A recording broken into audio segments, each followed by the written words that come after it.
Morning, Ashley. Morning, Catherine. Hi. And Darren, of course, my colleague.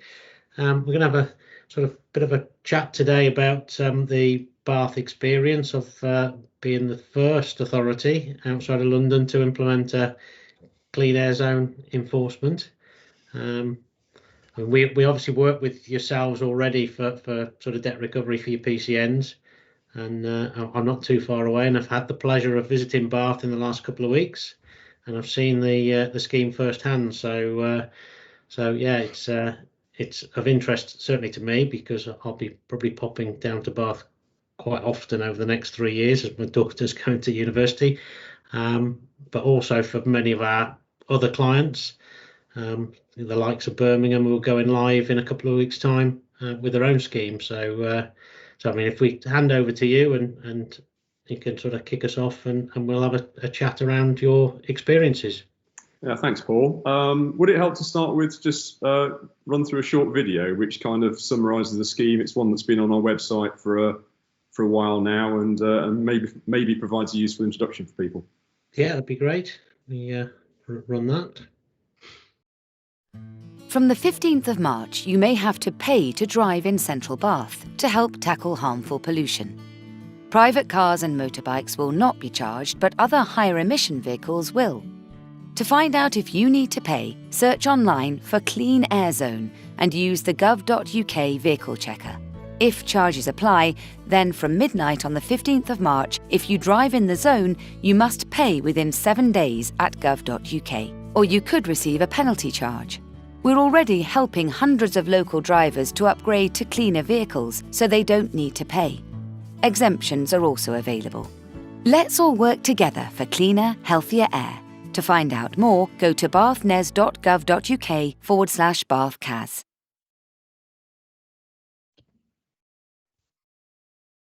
I do love the Bath infographics. You've done quite a few of those. I saw some of the sort of how to drive, how to use the park and ride. So yeah, they're really nice and snappy. So do you want to sort of set the scene and how you sort of arrived as the first out of London authority, and share a bit of your experience of how things have gone and how it's been sort of perceived by the public? Yeah, I can do. Shall I sort of start with about the purpose of a clean air zone and all the various different classes and what have you? I guess. Yeah, absolutely. Yeah, that sort of thing. Well, clean air zones, they're being introduced up and down the country, aren't they? We've got clean air zones obviously in Bath. Birmingham's coming live shortly. They're talking about a zone and working hard on a zone in Manchester. So they are, and Portsmouth is also coming online, I think later on this year, in fact. So they are going to become a thing. We are going to have to get used to them. But kind of why are they a thing? Really, the crux of it is to drive down the emissions, particularly nitrogen dioxide emissions. Or Kathy, you might be able to be more specific, nitrogen oxide emissions or oxides of nitrogen emissions. In these sort of built-up areas, with a view to improving the health of residents, improving the general environment as well. What we're really looking to do in Bath with a clean air zone, as it says, it's a physical and geographic zone where we are targeting particular groups of vehicles. And trying to encourage those vehicles to upgrade to something that is essentially less polluting. What you might have if you've got certain vehicle types is you might also have the opportunity for mode shift. So you might try and move those journeys from a vehicle, for example, onto the bus, or walking or cycling, all that sort of thing. There are effectively 4 classes of clean air zone, which are nattily categorised A, B, C, and D. We in Bath have a Class C clean air zone, which means that the way we tend to frame it is that everything is charged except private cars. Birmingham is doing, for example, a Class D clean air zone, which means that basically everything is charged. And as I say, what we're trying to do is encourage that behaviour change. Now, clearly, we have to be sensitive to the fact that some people and potentially some vehicles may not be able to adapt that quickly. So we do have exemptions in place for certain groups and for certain vehicle types. So that's all part of making sure that the zone is fair and kind of reasonable, I suppose. And what we also have is a very extensive support package, which is helping people to upgrade their vehicles perhaps sooner than they would do otherwise. Essentially, that's what it's for. So we're effectively making up the difference, in the cost of upgrading that vehicle, perhaps when it was planned to be replaced, and replacing it now to try and make it compliant with the kind of rules of the Clean Air Zone. So kind of that's the key to it. We were directed by government to do this, and the other authorities that are talking about doing clean air zones are the same. However, there are other authorities who are now taking this on board more on a kind of voluntary basis. So Oxford, for example, are looking at introducing a low emission zone and then an ultra low emission zone, I believe. And it may be that this becomes a thing not only for authorities that are directed, but also for authorities that choose to, off their own back, as it were, improve the kind of environments in their city centres, as we go forward. Yeah, it sounds. Thank you, Ashley. And I think there's a lot of obviously determining factors that go into obviously deciding, like I say, introduction from government and sort of the directive to introduce these new measures and new activities within different cities and towns and so on. And we know, as you said, a lot of councils are currently looking into clean air and how they can make their cities and towns a lot safer from the different gases and so on. Can I just ask how the geographical area of Bath was decided? So how far out from the city centre do you go? Was there some science put in behind that? Shall I take that one? Yeah. So we first started this process back in July 2017. So that is an indication of the complexity of a project of this sort. It's taken 3.5 years, albeit there has been a pandemic in the middle of that as well. So we started formally consulting in 2018, and our goal in terms of defining the boundary was to ensure that we covered those areas that were had problems with high levels of nitrogen dioxide, but we also had to be very sensitive to the local economy and to our vulnerable residents as well. So we had to come up with a kind of a balance whereby the zone covered those areas that were suffering from poor air quality, but we tried to keep it as small as possible to try and minimise the economic impact as much as we could. So from the outset, we have taken the mantra to really have conversations with people and to talk to people. Clean air zones are a very complex and technical subject for the general public to get their heads round. And whilst you can put out lots of written information and lovely websites, really to achieve the commitment and understanding you need to talk to people. So we did our first formal consultation around the zone. I think it was in the autumn of 2018. It was a very intense 6-week period, a period I will never forget. We did lots of public surgeries. We had lots of conversations. But we really wanted to put ourselves out there and to talk to people, and then it elicited over 8,000 responses to our consultation. Wow. It remains the record for the most responded to consultation that the council's ever done, and various things came out of that, one of which was concern around the impact that a Class D zone would have on vulnerable people in the local economy. So that was put to our administration, and they opted to choose a Class C clean air zone, which did not include charging private cars for those reasons. So we did further consultation on that around our full business case stage, and the business case was finally signed off in January 2020.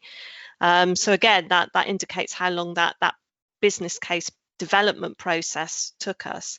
As Ashley said, we have a very innovative financial assistance scheme. We recognise that there is an enforcement element to a clean air zone, so you need to have a kind of a carrot to balance your stick of the enforcement. Residents, businesses, if they're driving into the zone often enough in a non-compliant vehicle, can apply for either a grant or an interest-free loan to either upgrade their vehicle to a compliant vehicle, or indeed choose a retrofit option. So they keep their existing vehicle but have it retrofitted so it becomes it has cleaner technology to make it compliant. The financial assistance scheme has been a real success. We anticipate putting around 1,500 applicants through that scheme, and I think it's fair to say, you know, just prior to launch and since, we have been very busy with those applications. People recognising it's a very generous offer and are taking up that opportunity. So that's been good.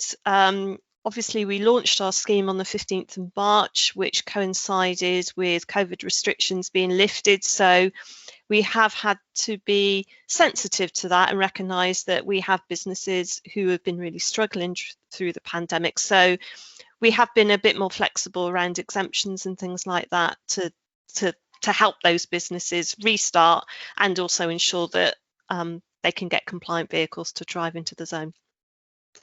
I think you have to be congratulated for sort of for pressing ahead during obviously very difficult times and leapfrogging a few of those other authorities that sort of were due to go live a while ago and have been delayed slightly. But you certainly leapfrogged some of the large metropolitan sort of authorities.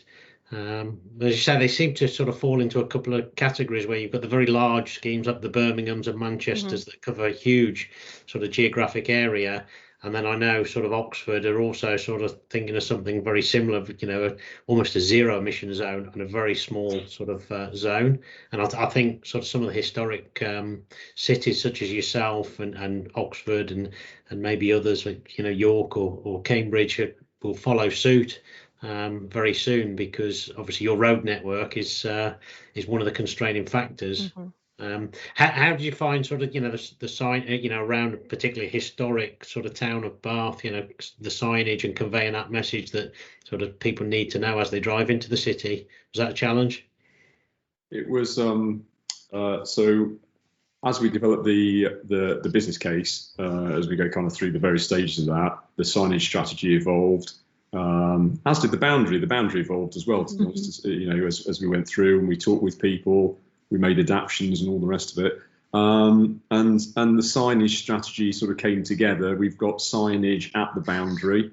So as you enter the zone or leave the zone, we've got intermediate signage inside the zone at key points, which is an important point because there may be people who are driving around sort of in the zone who wouldn't otherwise, you know, see any signage at all. And then as we approach the zone, we've got advanced signage, I think in two or three layers, particularly 3 layers potentially in most locations actually. So there's good for, you know, kind of forewarning at key points that there is a charging clean air zone coming up, which then gives people the opportunity to divert or turn back or whatever they want to do at that particular point in time. And we've had to be very careful in designing those, you know, that they are, you know, potential turn back points, not only for smaller vehicles, but also for the larger vehicles as well, to give those people an opportunity to adjust their journey or their routing, I suppose. So I've been to the town a couple of weeks ago and obviously knew that you'd gone live, but the signs were pretty sort of clear to me. And I've actually been onto the government website and checked my vehicle and I'm all compliant and don't need to pay because obviously I'm a private motorist. But I notice I hadn't been on there before, that Birmingham's now on there as well. So it tells you all of the cities under the scheme. So that was quite interesting. Yeah. I think one thing for me is listening to you, Catherine, like the time scale that goes into this. Like I say, back sort of years ago, this project started, and it takes all that time and effort just to get to that point of implementation and so on. I think that's something that people don't really probably appreciate, that all those determining factors, they just think it's a clean air zone and a couple of signs up and that's it, job's a good one. Like, you sort of run away with it and go with it. So yeah. I think that's sort of really sort of underappreciated across the project and what you're doing and so on. So can I ask, like, so obviously implementation was the 15th of March, going ahead with it now. How do you determine the success of the clean air zone? Because like you say, there's a lot of time, there's a lot of people, a lot of effort gone into the implementation of this. So how do you determine the success, and will it ever evolve? Will it stay the same and continue like that, or is there an involvement with that? I suppose there's some very obvious success factors that we've got to achieve. So the main one being that we are here to improve the air quality in the city. We have an extensive monitoring network to monitor nitrogen dioxide levels, and we are looking to report on that on a quarterly basis going forward. But there are other measures as well around, fleet makeup, traffic flows, any impact on the local economy, and perhaps less obvious, less tangible kind of measures that we are looking at. And then there's other, what I would say, qualitative measures. So if you think about it, this is a huge behaviour change process for the people in businesses in and around Bath. And I think anybody thinking about implementing a clean air zone needs to really think about that seriously, because, as you say, it takes a long time, and it takes a long time because you have to bring people with you and you have to get their understanding and commitment, and you've got to move them from that initial angry shock phase of why are you doing this to a more experimental accepting phase. And I would say sort of we're now 2 months in, and we are beginning to see people now into that acceptance stage. Whilst we're still getting, a large number of customer contacts, it's more questions about, well, how do I do this? How do I pay that? So it's becoming business as usual for people. So I think that's a really good indicator for us as well. And also the success of our financial assistance scheme, the number of vehicles that we can upgrade and move to compliant versions. And then, as you say, how will it evolve? Well, our zone doesn't include private cars, but that isn't to say that we've forgotten about cars. We very much want to speak to car owners and car drivers and ensure that they learn about other options that they have available to get around our city, walking, cycling, public transport, whatever. So, after all the investment and time that we have put into introducing this, we very much see it as kind of the first step, and it will evolve. And I don't know how it will evolve at the moment, but I think for Bath, this is saying to the rest of the country, we take air quality seriously. We want to do something significant and positive around that, and we're beginning on that journey. And as I say, in speaking to the general public, more and more people are accepting of that now. Yeah, I guess when it comes to the general public, you'd like to think that sort of enforcing sort of air quality becomes as important as enforcing, people driving with a mobile phone or parking outside of a school. But it sort of takes a little bit of time. Yeah. And I guess, like those other types of enforcement, there's been a little bit of a spike before that sort of compliance kicks in. I know it's very early days, you're sort of a little over a month in, but are you seeing sort of increased sort of compliance levels already, or is that yet to come? I think it's probably yet to come, to be fair. I think it's very early days. There are people out there who are still understanding the scheme and how it impacts them. And you also have to understand that we're coming out of a pandemic and people have had other things to think about.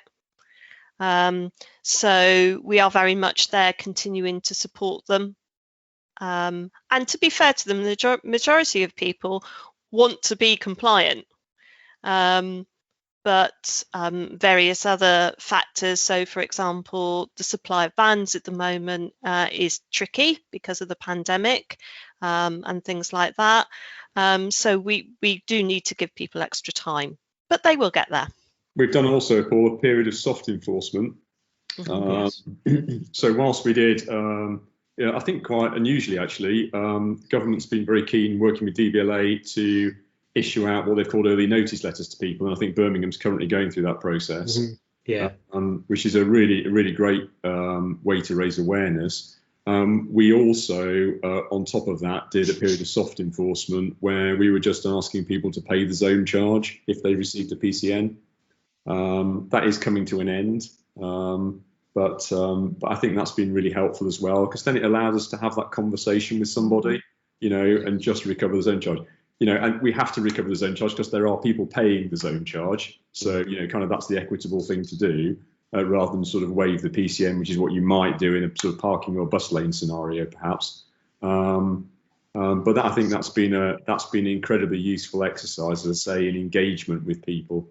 I thought what was interesting, Kath, was what our kind of team lead said this morning about the fact that, when you do parking, you get instant gratification because you paid for something, and so it's quite interesting, this one. There is a lot more education, there is a lot more behaviour change in it, because you're paying for something, but you kind of say, well, what am I paying for? Can't see it. Clean air, can't see it. Yeah, and the results of it, we've got, there's quite a lot of science behind it. We're not going to see the results of it for a period of time, so that's also a really interesting factor for people in terms of that public acceptance piece and that behaviour change piece. Is they might not see the benefit of what they're paying for now, until a few months hence. So we need to bear all those sorts of factors in mind. I guess that education will carry on for some time to come, because particularly again going back to the pandemic, people staycating and things, and Bath being a real tourist hotspot. I'm sure you're going to be sort of very busy this year, which is great for the local economy. But all these people sort of heading towards Bath sort of need to sort of be educated throughout the rest of the year, I guess. New sort of tourists heading your way. Yeah, I think we're fairly lucky in Bath that because we're not charging private cars, the people that come via that route, we do get a lot of people come via train and via coach. Will largely, I'm going to use the word escape charges, but let's say not be charged. But we are at the moment, actually, funnily enough, we are adding, Jan's adding a page to our website, Kath, isn't she, to kind of a page dedicated to tourists, as it were. Tour operators and things, yeah. So that car drivers recognise that they won't be charged. So that's, it's not something not to worry about. That we've got discounts for people with larger motorhomes. That motorhomes that are classed as M1 vehicles, so are classed as sort of private, passenger cars, won't be charged. What the rules are for coach operators and all that sort of thing, so that it's all really clear for those groups, and we don't as far as we can upset the sort of the tourist business, which Bath to a large extent relies on. Yeah, I think like Paul said earlier, I think it's a massive congratulations to yourselves and the team that was involved in the implementation of something like this, because I mean, we've said it all the way along, sort of what goes into this and different elements and surrounding factors and so on is just mad. I mean, it's been an education, I think, for me and all of us really to understand like what goes into it, time and effort and so on. And I mean, I'm confident people have their own unique questions to their own towns and cities and so on as they move forward. But sort of other than time and effort, and I'm sure plenty of coffee along the route, what would be your single bit of advice if someone was told within the local authority, you need to implement a clean air zone? There you go. What would it be? Well, shall I start, Kath? All right, you go first. There'll be a list here, Darren, if I'm honest.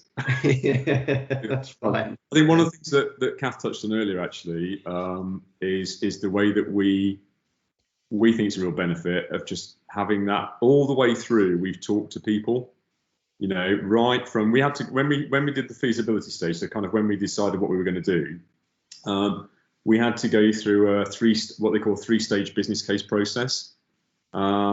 And that's quite a nice opportunity if you think about it. If I put my sort of salesman hat on for a second, you know, no one buys into anything, do they? Unless you go through what I call interest, understanding, and commitment.